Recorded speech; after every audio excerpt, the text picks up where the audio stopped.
Welcome back. There are more than 2,300 companies around the world that hold the top employer status, and 136 of them operate in South Africa. The Top Employers Institute says for companies to be recognized as a top employer, they must be at the forefront of people practices.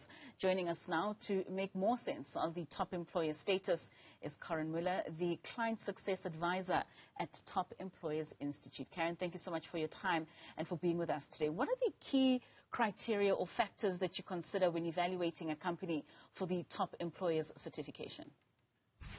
Thank you, Katlego. Thank you for the question. So what we do is we actually look at any company that's got more than 250 employees. And then we also obviously look at a couple of factors. So they have to have a certain amount of bits and pieces in place with regards to the human resources strategies, with regards to certain practices that they have in place. Then we take them through quite a rigorous sort of a survey. So within the survey, there's about, it varies every year, but anything between 250 and 300 questions. And all of them are human resources related. So they vary from strategies like people strategies, business strategies, right through to performance, career development, anything with regards to well-being, diversity, equity, inclusion. All those are then asked. So it's a whole lot of practices. The companies then complete the survey, and then they have about 2 months where they then go through an audit. So we have auditors sitting on the one side, and the companies then provide us with the evidence. So it's literally an audit process that they go through, and all companies have to achieve 60% to be able to be certified. So for 2024, Vodacom came out as the top employer. What sets Vodacom apart from the rest? Well, obviously, they had their people practices in place, like most of our companies do. What we have seen, though, is that we don't really want to portray ranking, but it automatically does happen, right? So Vodacom would have the highest scoring when it comes to that, and everyone else within that then obviously follows. So you would have, your number one and then your number two and that. These companies literally, and like every other company that we have, they work really very hard. They work with their people, they work with their employees as well as with the whole HR team. They also have the backing of their leadership as well as their exco or their manco and their executive leaders. And putting them at the forefront means that they might have, at this stage for this year, had a little bit more of those practices in place than everyone else. So yes, so everyone goes through the same survey. Doesn't matter where you are in the world, if you are within Asia, if you are in Europe, or if you are in Americas or in Africa, everyone gets asked the same questions and everyone goes through the same process. And coming out at the top as number one in Africa for Vodacom as well as South Africa just meant that they had those little bit of practices a little bit more than everyone else. Most certainly. So within that rigorous survey and process that you undertake, how is employee satisfaction and engagement assessed within these companies? Are there any specific metrics or surveys that you conduct that you rely on? Yes. So no, we don't. So our survey basically looks at the practices that the company has in place. What the companies also do is they have what they call an employee engagement survey that needs to be conducted on an annual basis. That is sort of separate from what we do on our side. So we look at, do they have the strategies in place? Do they have the policies? Do they have the frameworks? Where then the companies would then go and ask the employees, how do they feel about those?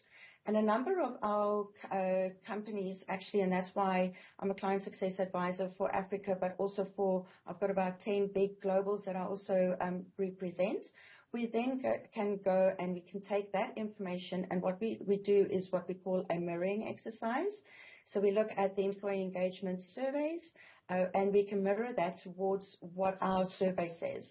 And a lot of those times you'll see that either they are in line or they're not. And if they're not in line, then that's fine, because then that we know that, and the HR department knows what to do to be able to reach that, so that they sort of, have a little bit of alignment between the employee engagement survey as well as our survey. I can also imagine that this also assists people when looking into which companies to apply for jobs at. Which industries or sectors tend to dominate this list, especially in South Africa as well as across the continent? Are there notable patterns or trends that you've observed over the years? Yes, we have. So I would say before COVID, we noticed that pharmaceuticals, because our pharmaceuticals are quite large, we've got quite a number of pharmaceuticals, and then IT is our second largest as well. So what we have noticed that before COVID, it was mainly the pharmaceuticals having all these amazing practices in place. And then after COVID, with us working from home, with everything having to go online, with everything having to go digital, we then noticed that there was quite a large shift within the industries. And IT has sort of dominated those platforms at the moment. And what are the common characteristics or practices that these top employers in South Africa would possess? Because I would imagine that for many employees, they would look at the pay and how much remuneration or some of the perks that these companies offer. Are there any specific initiatives or programs that contribute to this success? Yes.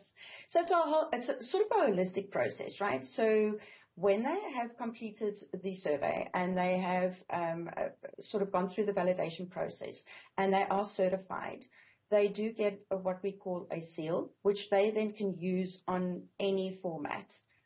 So they can actually use it within their social media, they can use it on their LinkedIn pages, and they can also use it within their own career centers or within their own web pages. This certification or the seal, so within each region you get different seals, and with each, as you go along, you get different seals as well. But what we've noticed is that the companies are now starting to ask the candidates, would they want to be part of a top employer? So there's two little things that we've seen that have shifted past, with results of COVID, is that the employees are a lot more engaged. They want to be involved within the processes. They want to be involved in strategies. They want to be involved in all the initiatives and coming up with the initiatives. We've also noticed that the leaders are now more open to actually receive that feedback. And that goes hand in hand with the fact that they then look at their employer branding. So within that, we actually help them with regards to, the social media aspect, putting the seal in different aspects, in different social medias. And then also what they do, and all that sort of works together and goes hand in hand, and that's the holistic approach that we provide the companies. And so for instance, there's one of our big companies, JTI, they actually went and asked their candidates when you are applying for a job, you go into the web page, you have a look at the jobs, and then you can apply for any job within any region.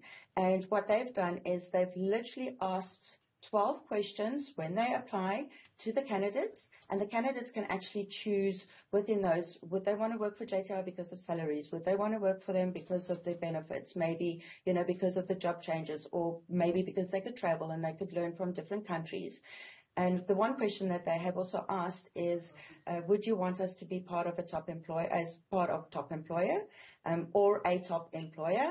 And 92% of their candidates, and that it would be out of 26,000 applicants, have actually said yes, they would want to be part of a top employer.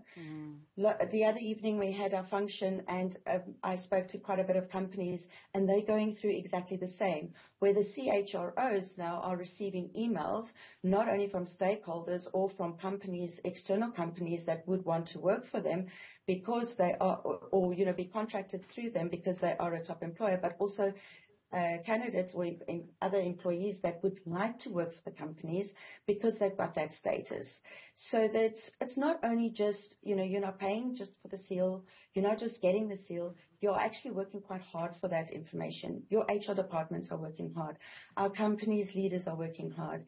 But not only that, we incorporate all of that when we're actually looking at the retention of staff, but also the attraction of new employees. So Karen, from your experience, what impact does being recognized as a top employer have on the recruitment and the retention of talent, especially within these organizations?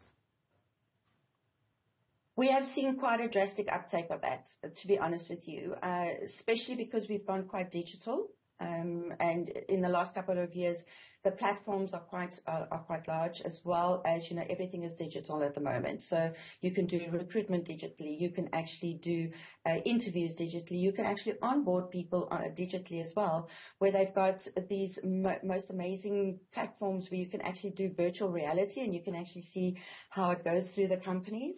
So everyone has gone to the extra mile to go digitally. What that does is and also, putting your purpose and your values on your web pages as well as within your social media. And also the testimonials of the companies. So we've encouraged our companies to actually use their own employees when they are promoting what they've got in place, with regards to their HR practices, but also with regards to their products. Because without the employees and what they've got in place with regards to the HR practices, they can't actually deliver the products, right? So what we've done is we've encouraged them to look at that. We then also ask and look at the employer branding as well as the employer value propositions. We then holistically and it's sort of organically that all happens. What we've also noticed that within the web pages, within the social media, wherever they use them, wherever they're using their employees, and those odd little looking photos where you always have of those people, standing very prim and proper.